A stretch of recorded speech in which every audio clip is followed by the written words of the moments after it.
That's probably what I'd guess is going to happen. But I think it's one of the bigger questions in the industry and kind of for technology across the world today.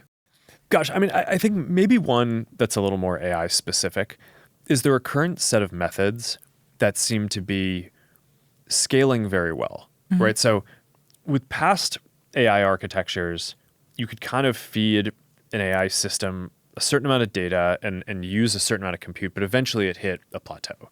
And one of the interesting things about these new transformer-based architectures over the last 5 to 10 years is that we haven't found the end yet.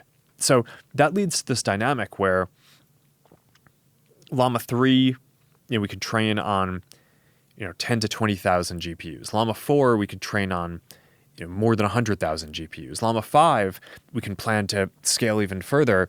And there's just an interesting question of how far that goes. It's totally possible that at some point we just hit a limit, and just like previous systems, there's an asymptote and it doesn't keep on growing.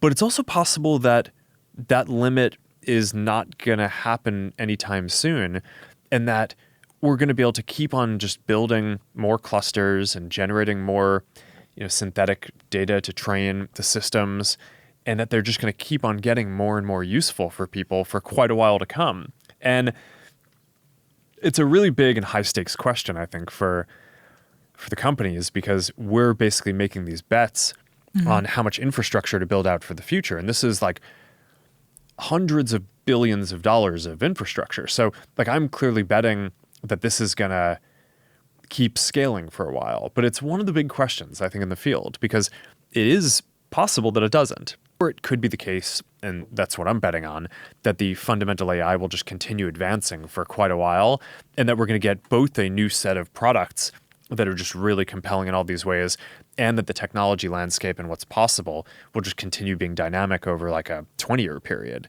And that's probably what I'd guess is going to happen.